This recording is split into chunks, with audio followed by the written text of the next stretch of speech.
मीरा ने जिस तरह से अपने सारे प्रेम को, सारे रिश्तों के प्यार को एक जगह जाकर जोड़ दिया था। 6 रिश्ते खोए थे उसने, और फिर गीत भी तो गाया, जो तुम छोड़ो प्रभु मैं नहीं छोड़ू रे। तुम छोड़ सकते हो भगवान, मैं नहीं छोड़ू। कि तू ही तो बता कृष्ण, सब जगह से तोड़ कर फिर और कहां मैं लगाऊं, और अगर तुझसे भी तोड़ लिया तो फिर दुनिया में कौन जगह है जहां मैं अपना ध्यान लगाऊं।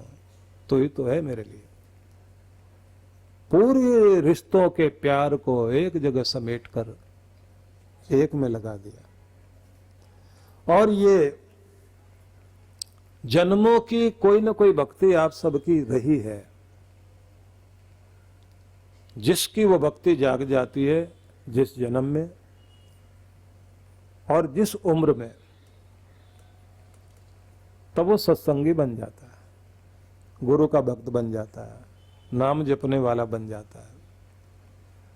कब कहां किसके जरिए से आपकी सोई भी शक्ति जाग जाए।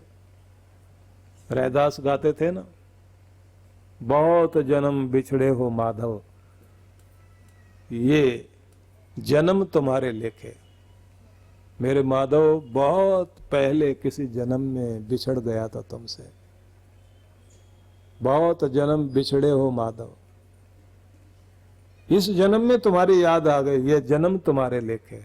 अब ये जन्म मेरे लिए नहीं है, ये तो तेरे लिए हो गया, अब तेरे हो गए, अब तेरे लिए ही जिएंगे, तेरे लिए ही गाएंगे, तेरे लिए ही बात करेंगे। जब याद आ जाए, जब भगवान में मन लगने लग जाए, और इससे ये पता लगता है कि आप भगवान के लिए क्या त्याग कर सकते हो। दुकान छोड़ सकते हो थोड़ी देर के लिए, सत्संग होने लगा है, तो फिर ये मौका मिले ना मिले, 1000 काम छोड़े, काम तो सबके पास बहुत है। मरने तक आदमी आ जाता है, आखिरी सांस आ गया, लेकिन उसके बाद भी 20 काम याद आ रहे होते हैं, ये भी तो करना था। और अगर हम सोचें तो सब काम ऐसे लगते हैं बेकार ही थे, टाइम ही खराब कर रहे थे अपना। बहुत कुछ छोड़ा जा सकता है। इसलिए निवेदन यह है कि श्वास श्वास में नाम जपने की आदत बनाएं, और जो भी आप कार्य करते हैं, काम की शुरुआत करने से पहले अपने मालिक को मन मन में याद कीजिए, उसको धन्यवाद दीजिए। उसने तुम्हें इस लायक बना रखा है कि आज तुम्हारे पास जॉब है, तुम्हारा बिजनेस है। अपने घर में भी प्रवेश करते हुए उसका नाम जपिए और मन मन में उसे धन्यवाद दीजिए कि मेरा प्रेम मंदिर है, मेरे रिश्तों का संसार है, इस पर अपनी कृपा बनाए रखना, मेरे घर में खुशियां हमेशा बनी रहें।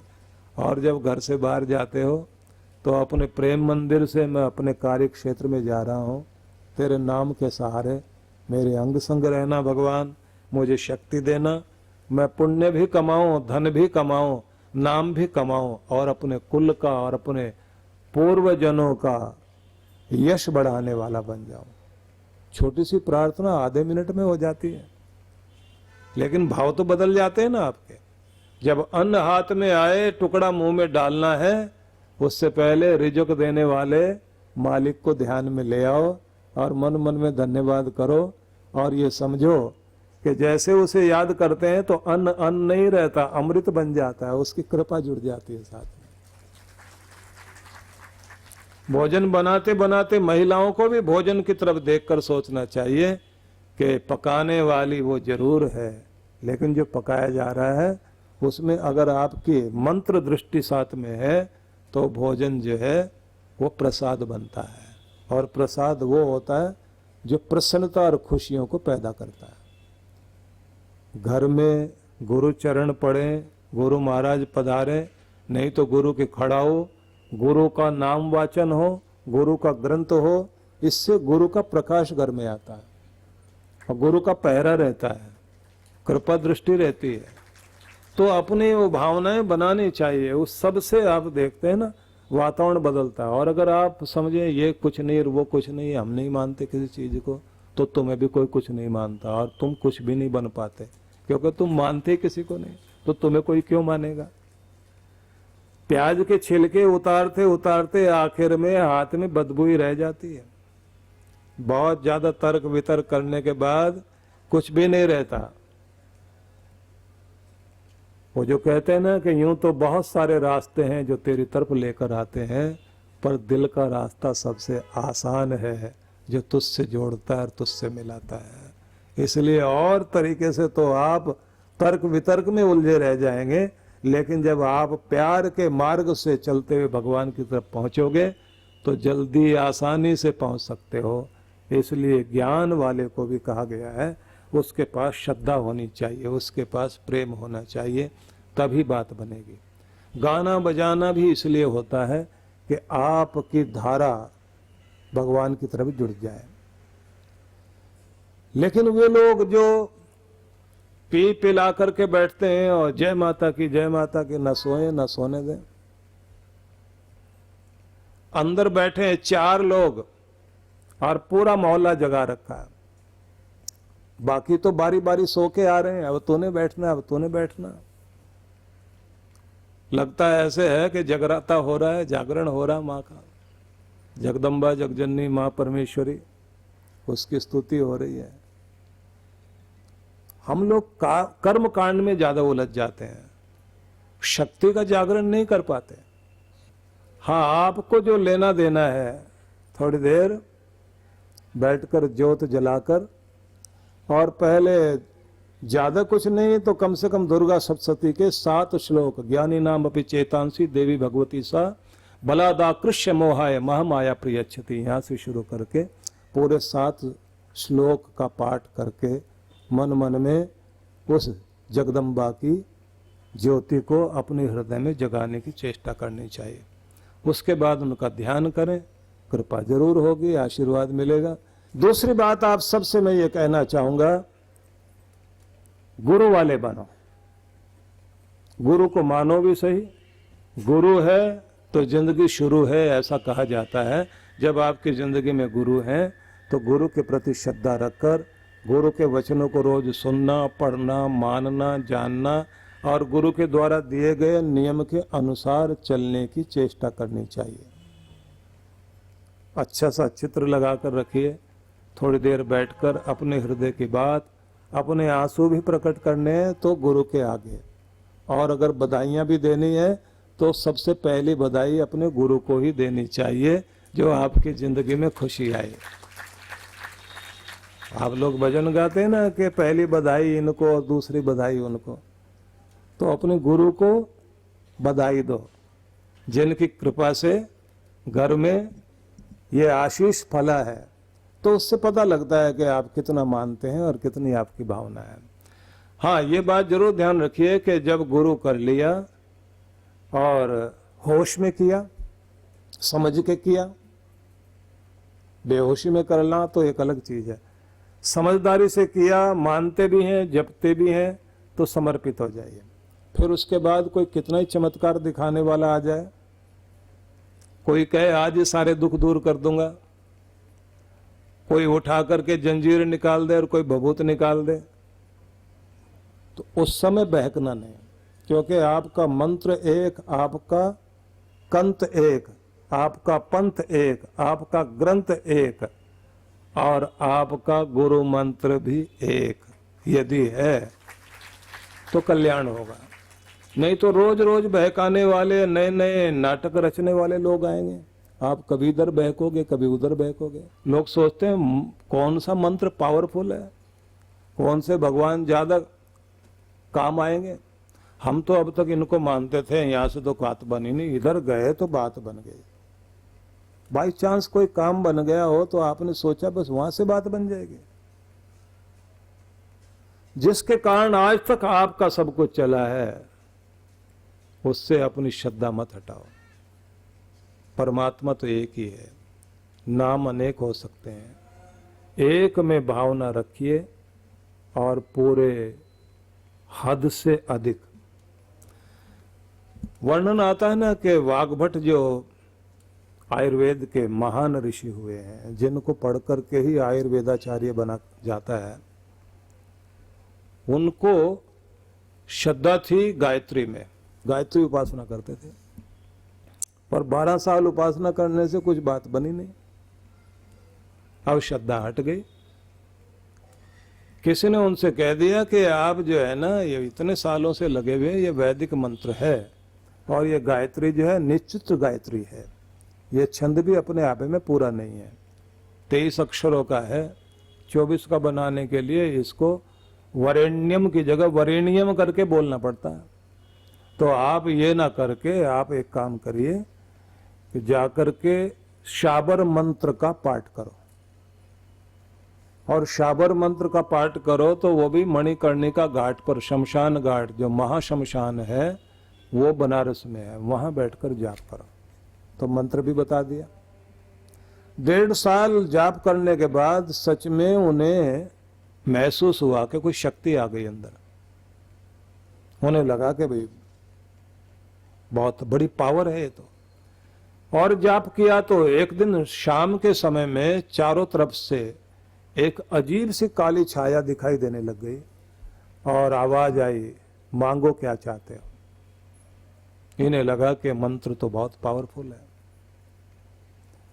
तो ये बोले कि आप कौन हैं? बोले हम वही हैं जिसकी आपने उपासना की, जिस तामसिक शक्ति को आपने पुकारा था, वो शक्ति हम हैं और तुम्हारी मनोकामना पूरी करेंगे। वाग्भट बोले अच्छा, आप में इतनी शक्ति है, हमारी मनोकामना पूरी कर सकते हैं, तो एक बार चेहरा भी तो दिखाओ, सामने आओ और सामने आकर फिर हमें आशीर्वाद दो और उसके बाद जो हमारी मनोकामना है उसे पूर्ति करो। उस काली छाया ने कहा कि तुम्हारे सामने हम नहीं आ सकते। क्यों? बोले गायत्री उपासना की हुई है तुमने और 12 साल की है, तुम्हारे सामने आते ही तो हम जल जाएंगे, लेकिन दूर दूर से तुम्हारी मनोकामना जरूर पूरी कर देंगे। इन्होंने कहा 12 साल में गायत्री से कुछ हुआ? बोले हुआ तो है। इतनी बड़ी शक्ति तुम्हारे अंदर आ गई कि हम जैसी कोई भी तामसिक शक्ति तुम्हारे सामने आ जाए तो जलकर वहीं के वहीं राख हो जाएगी। इन्होंने कहा फिर मेरी तपस्या सिद्ध क्यों नहीं हुई? काली छाया कहती है आंखें बंद करके ध्यान लगाओ। इन्होंने आंखें बंद की तो उन्होंने देखा 7 पहाड़ एक के साथ एक दिखाई दे रहे हैं। गिने सब पहाड़, 5 पहाड़ों में आग लगी हुई है और 2 हरे भरे दिखाई दे रहे हैं। इन्होंने पूछा कि ये जो आग लगी हुई है क्या है? तो उस काली छाया ने आवाज देकर कहा ये तुम्हारे पाप के 7 पहाड़ हैं। 5 जल गए, तुमने 12 साल में तपस्या करते हुए जन्मों जन्मों के पापों के पहाड़ों को जला दिया, पर उसके बाद तुम्हारी श्रद्धा हट गई और तुम्हारी लगन टूट गई, तुम्हारा विश्वास हट गया। तुम्हें जिसने गुरु ने तुम्हें ये मंत्र देकर कहा था कि जाप करो, तुम्हारा ध्यान वहां से हट गया, क्योंकि ये भी माया की परीक्षा होती है। तो इसलिए 2 पहाड़ पाप के रह गए और तुम्हें अपने अंदर शक्ति महसूस नहीं हुई, क्योंकि जन्मों जन्मों तक दुख भोगते तुम, उस सब में से 5 पहाड़ जला चुके हो। अब जो तुम मांगना चाहते हो हम तुम्हें देते हैं। वाग्भट खड़े हुए वहां से, जहां मथुरा में वृंदावन में बैठकर वो साधना करते थे, वहीं जमुना तट पर, गंगा तट से जमुना तट की तरफ भागे। काली शक्ति कहती है रुको तो सही। इन्होंने कहा जिन्होंने इतनी बड़ी ताकत दे दी कि तुम जैसे भी हमारे सामने आने में घबराते हैं, तो फिर तुमसे क्या मांगेंगे तो वहीं मांगेंगे जाकर। हमें नहीं पता था हमारे मंत्र में इतनी बड़ी शक्ति है। भागे और वहां साधना की। साधना करते करते उनको 8 साल बीते।